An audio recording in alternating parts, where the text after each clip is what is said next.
Pwede nga daw natin turuan ng puso kung paano magmahal. Pero hindi natin pwedeng utusan kung paano yung sakit matatanggal. Kung nagsasalita nga lang ang pusong sugatan, malamang sumigaw na yan. Dalhin niyo ko sa pinakamalapit. Sa pinakamalapit sa tabi ng aking mahal. Siyempre masakit, kumikirot. Buti pa nga yung masakit na ulo pwedeng idaan sa hilot. Buti pa nga yung masakit ng ngipin pwedeng mabunot. E paano yung puso kung binabalot ng sakit? Pwede bang madukot? Madaling sabihin, natanggapin mo na lang. Bakit? Ikaw ba ang nakakaramdam ng aking nararamdaman? Nandun ka ba? Nung araw na pinaparamdam namin sa isa't isa ang aming pagmamahalan? Nandun ka ba? Nung araw na ang pangalan ko ay kanyang pinagsisigawan? Oo, kaya kong pakinggan yung payo ng mga taong nakapaligid sa akin. Pero hindi ko makalimutan yung taong ngayon ay malayo na sa akin. Isang magandang panaginip, nagising bigla sa dulo.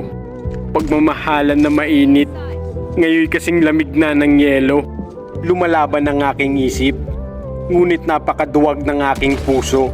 Babaliwalain ko ng saglit, ngunit ang luha ay tutulo. Kumapit ako sa pangako, na tila naging biro. Gumuhit sa aking puso ang tuluyan mong paglayo. Sabi nila ang mga ganitong bagay ay pagsubok para lalo tayong tumibay. Ngunit ang sakit na aking nararamdaman ay tila dadalin ko habang buhay. Makakatulong kaya yung salitang marami pang iba? Kung mas marami pang saya yung naramdaman mo sa piling niya? Makakatulong ba ang pagpikit ng mata kung hanggang sa panaginip nakikita kita? Bakit nga ba pinipilit pa natin kahit hindi naman tayo yung pinipili? Dahil nga siguro sa pagbabaka sakali. Pagbabaka sakali na babalik pa siya.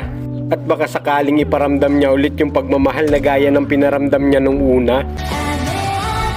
Gusto ko lang malaman mo na nandito pa rin ako. Nasaktan man ako. Walang nagbago. Pero di na ako mangungulit. Kagaya ng dati. Hindi na ako magagalit pag wala kang sinabi. Pag wala kang reply sa mga mensahe kong istorbo lang sa'yo, sa panlilimos ng oras at paghingi ng atensyon na nagmumula sa'yo. Sana balang araw mamiss mo rin ako. Maalala mo yung mga bagay na pinagsamahan natin at maramdaman mong naging totoo ako sa'yo. Sa mga oras na yon, alam kong naging masaya ka rin sa akin. Masakit mang isipin yung mga pambabaliwala mo. Unti-unti ko pa rin bubuuhin yung sarili ko. Matagal lumabagal man yung proseso, handa ako maghintay kagaya ng paghihintay ko sa'yo. At kung talagang hindi na kayang ibalik yung dating tayo, pwede bang pakibalik na lang yung dating ako?